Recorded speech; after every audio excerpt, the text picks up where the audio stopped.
पानी की तेज धार से कोई अछूता नहीं है। दिल्ली से लेकर हरियाणा राज्य सभी पानी में जलमग्न हो गए। पानी के सैलाब ने जहां घरों में नुकसान पहुंचाया, तो वहीं सबसे ज्यादा नुकसान खेतों को हुआ। इतना नुकसान कि किसान परेशान है, इतना परेशान कि अब उसको कोई हल भी नजर नहीं आ रहा। बात करनाल की करें तो कई गांव बाढ़ की चपेट में आ गए हैं। किसानों ने बाढ़ आने से पहले यहाँ पर खेती की और धान गन्ना उगाया। इतना ही नहीं, पानी के साथ बहुत ज्यादा मिट्टी इसमें आ गई है, जिसके कारण अब यहाँ पर फसल भी नजर नहीं आ रही। वहीं किसानों से इस बारे में पूछा गया तो उन्होंने बताया कि इतनी तबाही पहले कभी नहीं आई थी। उन्होंने ठेके पर जमीन ली थी और जमीन लेने के बाद उस पर खेती की। अब जो पानी के साथ मिट्टी आई है, उस मिट्टी को हटाने के लिए पैसे लगाने पड़ेंगे। किसान को नुकसान हुआ है और उसकी भरपाई करना मुश्किल है। ऐसे में सरकार को आगे आकर कुछ मदद करनी चाहिए। खेतों का तो ये लगा लो, जिसने जीरी लगा रखी थी जी, पूरा खर्चा हो गया उसका। खर्चा होने के बाद उस पे सारे पे मिट्टी और रेत चढ़ गया जी। फसल बिल्कुल नष्ट होगी। उसके बाद खेत खराब हो गया जी।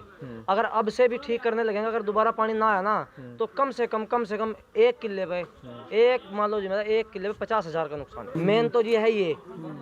बाकी सब्जियां लगा रखी, जैसे घिया होगी, घिया वगैरह ये और सब्जियां हैं। मेन जो ज्यादा है धान और गन्ने की फसल है। तो सारी फसल बर्बाद हो गई। बिल्कुल ऐसा जी, पर पानी से होगी कुछ तो। अगर जो माड़ी मोटी कहीं कोई ऊंचे पे हल्का फुल्का था भी, तो उसने मिट्टी ने दाब के जी बिल्कुल खत्म कर, नष्ट कर दी। यहाँ के पानी उतरने के बाद सारे पास रेते रहता है, पूरा नुकसान। कोई जिम्मेदार का भी एक भी एकड़ नहीं बचा हुआ जिसमें कहीं अपना घास है या जीरी है। बड़ी मुश्किल से एक बार जीरी लगाता है किसान। वो नुकसान का हट के कोई भी जीरी ऐसी जिम्मेदार नहीं लगाएगा जो दोबारा लगा सके। यहाँ रेता चढ़ चुका है। घरों में दाने नहीं है, खाने को डंगरों के लिए चारा नहीं है जी। जीरी एक फ्री लगाई है, 10 किले मैंने खुद ठेके पे लिया, ये सारा खत्म हो गया, आगे लग नहीं सकती। कुल मिला के सिस्टम खत्म है जी। सरकार की तरफ से कोई मदद नहीं आई जी। कुल मिला के सारा सिस्टम जी खत्म है।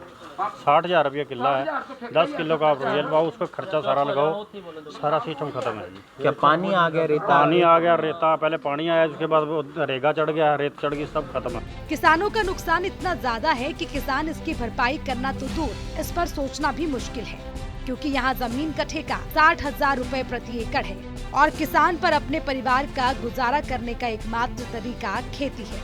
अब ऐसे में अगर इस बार फसल नहीं हुई तो फिर और भी समस्या आएगी।